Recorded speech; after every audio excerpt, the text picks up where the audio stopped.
If you say my brain, that means it's yours. What is yours can't be you, right? It's a colloquialism that we use because I need to refer to this one in here. These are impressions that we have taken in. I think there's a possibility that it's exactly what happens. If one does this, then you will see perception will explode in ways that they have not imagined possible.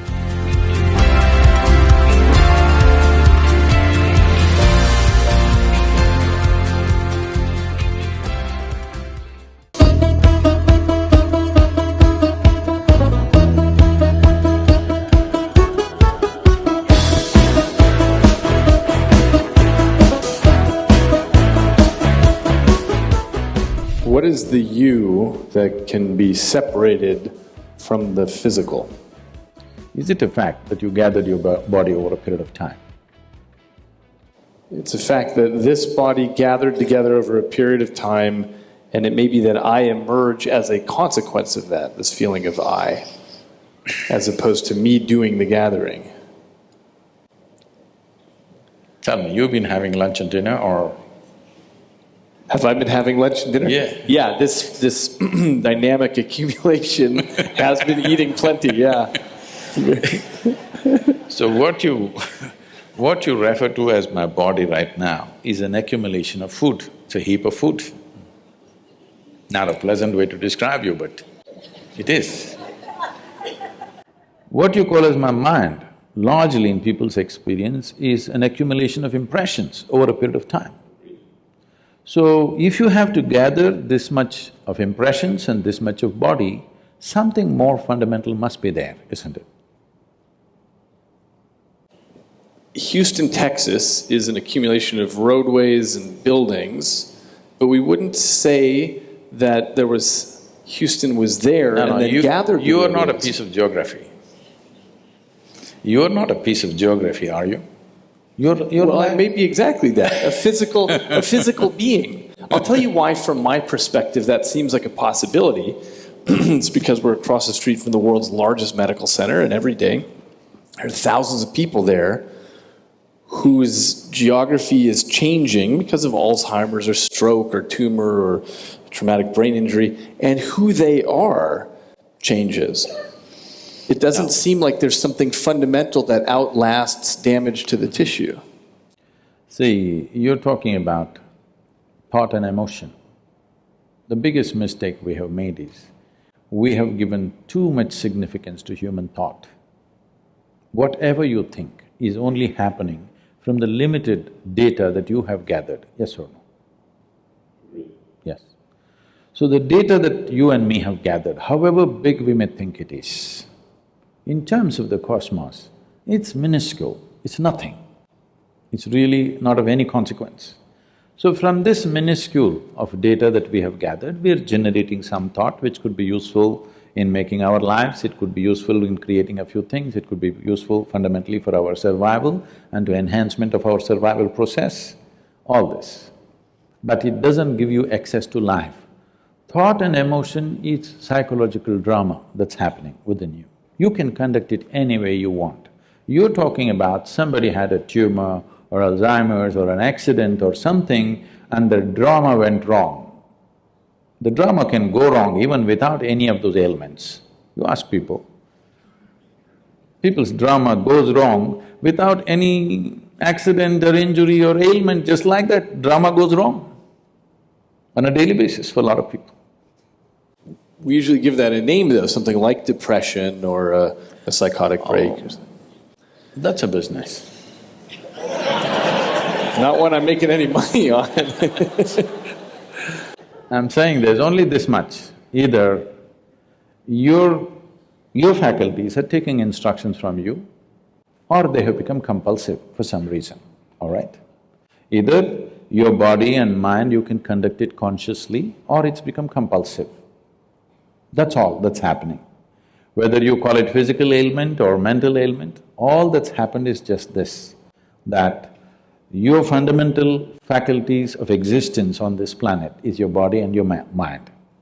These two things, you have lost grip over them. So it can become this kind of ailment or that kind of ailment or whatever, but fundamentally you have lost charge. That's all that's happened. If your body and your brain took instructions from you, would you create depression? Would you create illness? Would you create anything? You would create highest level of pleasantness for you, isn't it? We certainly would if there were a separate you that could gain that control. See, we can come to this like this. There is something called… because I see that you keep referring my brain. If you say my brain, that means it's yours. What is yours can't be you, right? It's a colloquialism that we use because I need to refer to this one in here. I need to specify which brain I'm talking about. See, when I say my hand, I know even without my hand I can still exist. Similarly, if certain parts of the brain are gone, our ability to think and feel the way we were doing it earlier may be gone, but still that person is not gone. That's the question. So if I lose a little part of my finger, I'm still me, but if I lose a chunk of brain tissue that same size, I can be someone completely different. No, you're talking about personality. Personality is again an acquired thing. Beyond personality, I can lose memory, I can lose consciousness, of course, I can lose the ability to perceive reality the way that we do now. I might become colorblind because of a lesion, because of damage to a particular part of my brain. I lose the ability to understand what objects are. Okay, let's come to this. See, suppose somebody became colorblind because of an injury or whatever that happened to them, unfortunately. That person still knows, I have become colorblind, isn't it? He's still there. It's true for the person who becomes colorblind, but it's not true for example, a person who is born colorblind. They don't even have a concept that they could be. They don't have a concept of color. So let's take a person who's born blind entirely. They don't even have a concept of vision. So who's the you for them? Do they… Say, even a person who has visually impaired, who's never seen the world around, he still exists within himself. He's as much a man or a woman as anybody else can be. It's just that if all of us were blind, we would be quite a fine society without eyes. Yes, isn't it? Only because somebody has and I don't have, in comparison I have a problem. Otherwise, if none of us had eyes, you think we wouldn't have found our way around? We would have. Maybe not the same way, in a different way. Oh, I totally agree, because in so many dimensions… There are mammals who are flying by, sound. Yeah. Well, there are so many dimensions that we are blind to now. So what we call visible light is just a 1/10 trillionth of the electromagnetic spectrum that's out there. We only detect a little bit. In some branches of physics, it seems there might be between 10 to 13 spatial dimensions, not just these three, and yet we're trapped in these. We are moving away from consciousness to perception. But my point is, we're already blind to most of the world. So I agree with you that, okay, so let's move back to perception. You cannot disagree that you're life, are you? You're a piece of life, I'm a piece of life, everybody is. What kind of personalities we have acquired, what kind of likes and dislikes we have acquired, what kinds of gods and demons we have acquired, what kinds of other things we've acquired is a social process that's happened to us, cultural and social process. If you were born in a different part of the world, it would be entirely different. Depending upon what we are exposed to, these are impressions that we have taken in, phenomenal amount of impressions. Leaving that aside, let's look at one fundamental. Whatever you gather, you can only claim it's mine. You cannot say it's me, isn't it? Whatever you gather. How do you mean? You mean your body? You say anything.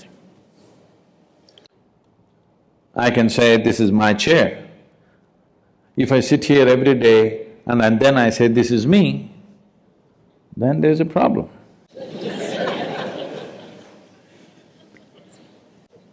I think there's a possibility that it's exactly what happens, that the stuff that this piece of life can end up controlling becomes me. The reason I think of this as my hand is because it's most of the time is under the control. My hand is okay, no problem. My hand is okay, me is the problem. What did you say, me? My hand means it belongs to you, no problem with that. When it becomes me, then it leads to a completely distortion of perception. Okay, I think so. You're talking about identity, what you identify yourself as. The nature of the mind is such, it is looking for because human intellect and human intelligence has broken out of a certain bond which was there for every other creature, that they could function like an automated machine through certain instinctual process. What has happened with the human being with the process of evolution is, the human being has broken out of that instinctual process, and there is an intelligence which has to function consciously. But functioning consciously means every moment of life is an exploration, which is too scary for a whole lot of people. So the best thing is identify with something which gives you some sense of what you are. But this some sense of what you are, which you took on based on your social and cultural backgrounds, what you took on, makes sense for your survival process, but not for explorative process. It doesn't explore life, it keeps you sane. It's a good solace, it keeps you… it helps you to sleep well in the night, but it doesn't awaken a different dimension of knowing, it doesn't awaken the possibility of exploring dimensions which are not yet within you. So if this has to happen, the most important thing is to be able to sit here not identified with anything. When I said, it's so hard to remain uneducated in this world, because everybody is busy wanting to teach you something. This is all I did in my life, to remain uneducated, not to be influenced by parents, by family, by religion that's happening around you, culture that's happening around you, education that people are forcing on you, just to be the way creation intended you to be, simply. See, I may not fit into the university milieu, but I'm okay, you know. Just simply the way you were born.